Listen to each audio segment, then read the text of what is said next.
Hello friends, Shilpa કિચનમાં તમારું સ્વાગત છે। આજે આપણે બનાવશું દાળ પાલક। દાળ પાલક બનાવવા માટે આપણે સર્વપ્રથમ દાળ બાફવાની કે જે મેં બાફીને રાખી છે। 1 વાટકી ચણાની દાળ અને 1 વાટકી મગની ખડી દાળ બાફી અને મેં તૈયાર રાખી છે। હવે આ દાળનો આપણે વઘાર કરીએ।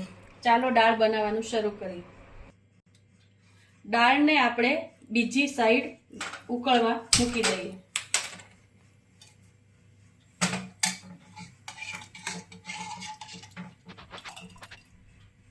અને આ સાઈડ આપણે દાળનો વઘાર તૈયાર કરીએ। દાળ પાલક બનાવવા માટે સર્વપ્રથમ આપણે 3 ચમચા ઘી લઈશું વઘાર માટે। પછી આ 1 બાઉલ જેટલું પાલકની પૂરી તૈયાર કરીને રાખી છે, ઝીણી સુધારી। 2 ટમેટા છે, 1 મરચું અને 1 કટકો આદુનો ખમણીને રાખ્યો છે। 2 ડુંગળી સુધારીને રાખી છે। આ 1 ચમચી લસણની ચટણી છે। અડધી ચમચી ખાંડ છે સ્વાદને મેનેજ કરવા। 5 થી 6 લસણની કળી સુધારીને રાખી છે। 1 લીંબુ અને સૂકા મસાલામાં જોશે વઘારમાં હિંગ, ધાણા જીરું, હળદર અને દાળને તડકો કરવા માટે આ દાળ તડકા મસાલા અને લીમડાના પાન કે જે હું આ દાળ તડકાનો મસાલો વાપરું છું। હવે આપણે દાળ વઘારવાનું શરૂ કરીએ।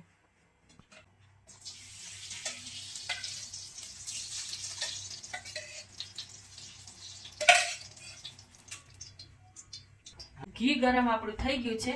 આપણે હવે પહેલા લસણની કળી નાખશું। ગેસ મધ્ય રાખવાનો, આપણો મસાલો બળી ન જાય।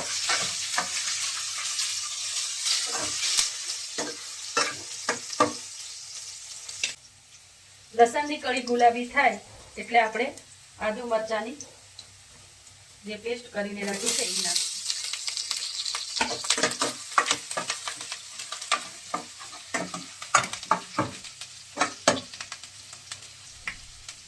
પછી આપણે આ ડુંગળી નાખશું, જે 2 ઝીણી સુધારીને રાખી છે 2 ડુંગળી।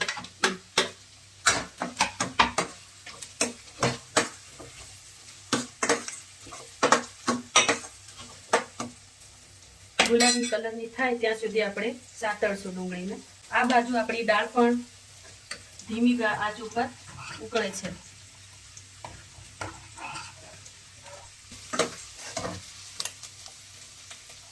ડુંગળી ગુલાબી થઈ ગઈ છે। હવે આપણે એમાં ટમેટા એડ કરશું।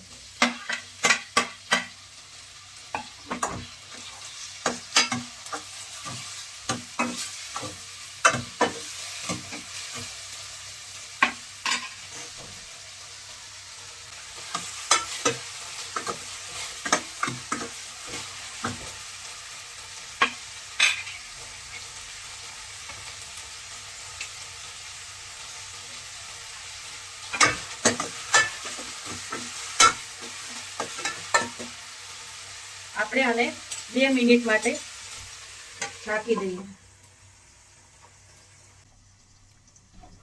હવે આપણે ચેક કરી દઈએ।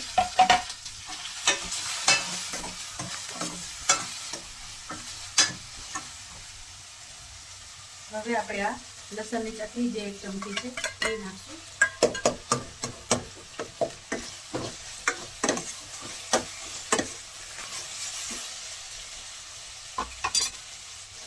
દાળ બાફી ત્યારે મેં અડધી ચમચી હળદર નાખી હતી, એટલે આપણે આમાં 1 ચમચી હળદર નાખશું। 1 ચમચી ધાણા જીરું પાવડર નાખશું।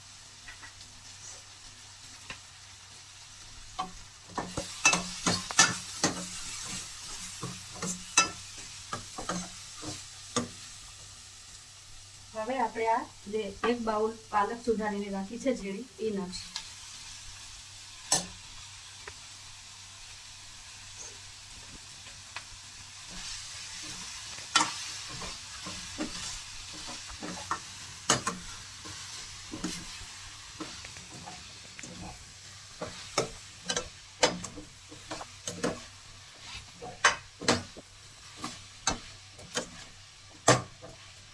દાળ પાલક ભાત સાથે પણ ખાઈ શકાય છે અને રોટલી સાથે પણ ખાઈ શકાય છે। આનો ટેસ્ટ તમે લઈ બનાવી અને મને કોમેન્ટ કરીને કહેજો કે તમને મારી આ દાળ પાલક કેવી લાગી. હવે આપણે આને 5 મિનિટ માટે પાછું ઢાંકી દઈએ. હવે આપણે ચેક કરી લઈએ.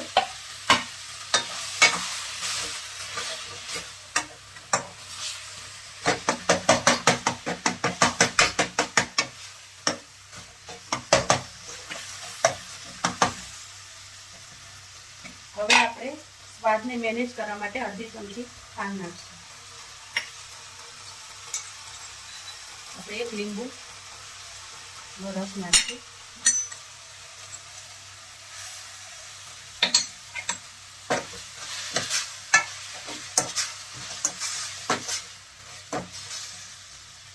હવે આપણે જે આ બાજુની સાઈડમાં દાળ આપણી ઉકળે છે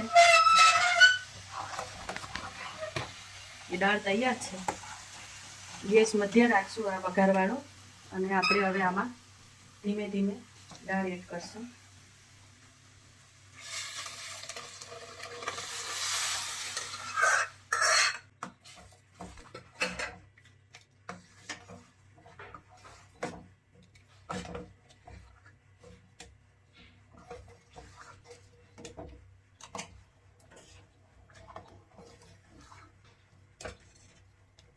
હવે આપણે આ દાળને ધીમી આંચ ઉપર 5 મિનિટ માટે ઉકળવા દઈએ.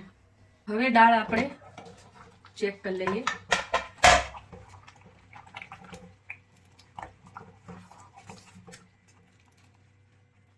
હવે આપણે દાળનો તડકો લગાવી દઈએ.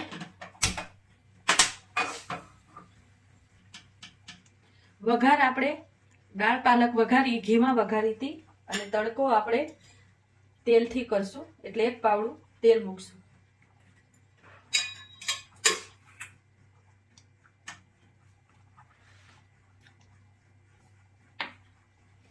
હવે આપણે આમાં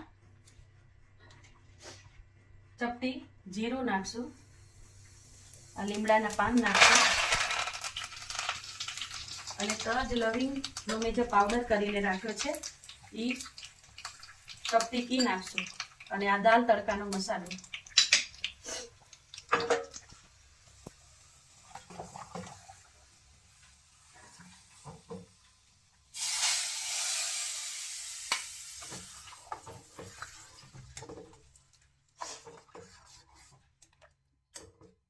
દાળ આપણી તૈયાર થઈ ગઈ છે અને મેં દાળ બાફી ત્યારે એમાં સ્વાદ અનુસાર મીઠું નાખ્યું હતું.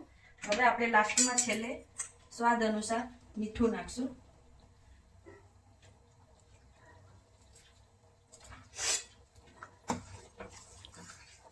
દાળ પાલક અને ભાત બહુ સરસ લાગે છે જમવામાં અને આની સાથે અડદનો પાપડ અને રોટલી.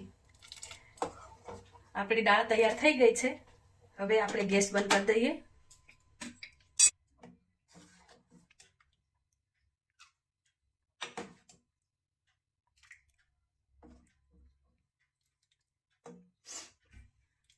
દાળ પાલક આપણી જમવા માટે તૈયાર છે.